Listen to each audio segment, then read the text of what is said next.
जो development funds थे उसमें भी भेदभाव किया गया। 1000 करोड़ से ऊपर उन्हीं के कॉर्पोरेटर्स को दिया गया। पूरी जोर से, ताकत से, पैसों के बल से भारतीय जनता पार्टी और एकनाथ शिंदे ने ये चुनाव लड़ा। हमारे 105 लोग अंदर है, क्या करेंगे ये लोग? मुंबई का सौदा नहीं कर सकते। जयचंद, देखिए जयचंद पैदा करके ही बीजेपी जीतती है ना, नहीं तो बीजेपी की क्या ताकत है हर स्टेट में, हर शहर में।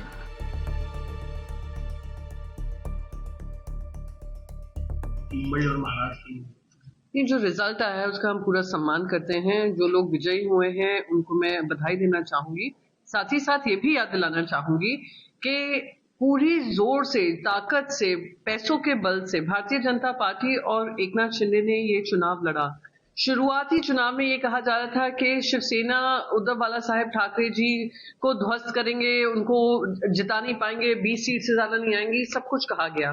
जो डेवलपमेंट फंड्स थे उसमें भी भेदभाव किया गया। 1000 करोड़ से ऊपर उन्हीं के कॉर्पोरेटर्स को दिया गया।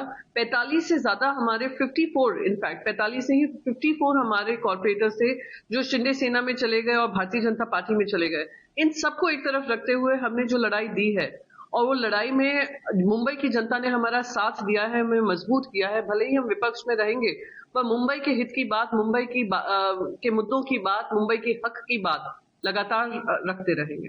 नेताओं ने रसमलाई ट्वीट किया है कि रसमलाई मिल गई रिजल्ट के बाद। कुछ दिन पहले तो रसमलाई इनको गाली लग रही थी और लगातार वो उनके साथ उनको ह्यूमिलिएट किया गया, इंसल्ट किया गया। अब वही रसमलाई इनको बड़ी भारी है, तो इनकी हिपोक्रेसी दर्शाता है। मैं तो ये कहूंगी रसमलाई उनसे ज्यादा, जिनके पीछे ये लोग लगे हुए हैं, जिनके सपोर्ट में लगे हुए हैं, उससे ज्यादा दुनिया भर में फेमस है। हमने कुछ गलत नहीं कहा था, तो अब वो रसमलाई को याद करें तो अच्छी बात है, याद करें। पे पोस्टर लगाया है धुरंधर। देवेंद्र फडणवीस जी ने जो चुनाव लड़ा है, पूरे महाराष्ट्र में चुनाव लड़ा है, एक साल के अंदर जो सारे कॉर्पोरेशन इलेक्शंस हुए।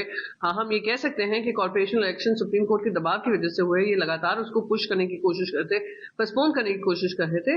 पर जो देवेंद्र फडणवीस जी के नेतृत्व में ये चुनाव लड़ा गया, जहां पे उन्होंने अपनी खुद की स्ट्रैटेजी लगाकर, जो लीडरशिप थी दूसरे राज्यों की उनको यहाँ पे ना लाकर, अपने कंधों पे रखकर ये जिम्मेदारी लेकर उन्होंने ये चुनाव लड़ा है, वो सराहनीय है। वो उसमें वो अगर जनता उनको धुरंधर कह रही है, जनता कह रही है, भारतीय जनता पार्टी कह रही है, ठीक है, बिल्कुल जीत मिली है तो उनको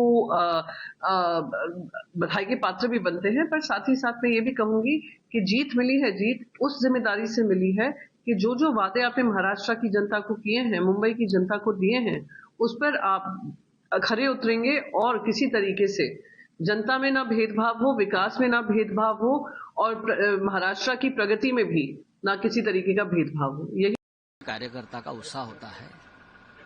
वो राज्य के मुख्यमंत्री है, मुख्यमंत्री होने के नाते अमर्याद अनलिमिटेड पावर होती है, पुलिस होते हैं उनके हाथ में, और भी लोग, और भी ताकत होती है, पैसा होता है, सब कुछ होता है। तो अगर दूसरा कोई मुख्यमंत्री होता तो भी यही रिजल्ट आते। सबसे बड़ी लड़ाई मुंबई की हो गई। ये नहीं मानना चाहिए कि मुंबई में बीजेपी जीती है, मामला बराबरी में आया है। एक तरफ हमने देखा कि कांटे की टक्कर हुई है, दूसरी तरफ जो सीटें हैं उसमें भी कहीं ना कहीं निराशा देखने को मिली है।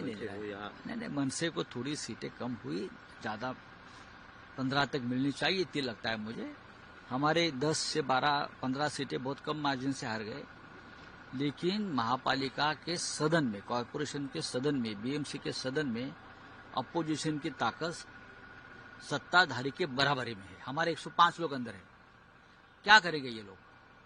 मुंबई का सौदा नहीं कर सकते। हम है वहां बैठे हैं, वहां हमारी जान भी चली जाए तो भी हमें ठेकेदारों का राज खत्म कर देंगे। एक तरफ महायुति, दूसरी तरफ आपने ट्वीट करके कहा है कि जो जयचंद है उन्होंने अगर उनका साथ नहीं दिया होता बीजेपी का तो ये जो परिस्थिति है ये हमें देखने को नहीं मिलती। जयचंद, देखिए जयचंद पैदा करके ही बीजेपी जीतती है ना, नहीं तो बीजेपी की क्या ताकत है हर स्टेट में, हर शहर में, हर पार्टी को तोड़कर जयचंद पैदा करके ये लोग चुनाव जीतते हैं। उनकी ताकत क्या है? ये जीरो के बराबर है ये लोग। मुख्यमंत्री ने कुर्बानी दी है, ऐसा लग रहा है आपको? उप मुख्यमंत्री की क्या ताकत है? जब तक सत्ता में बैठे हैं तब तक उनको लोग सलाम करेंगे, नहीं तो उनकी गाड़ी पर जूते फेंकेंगे।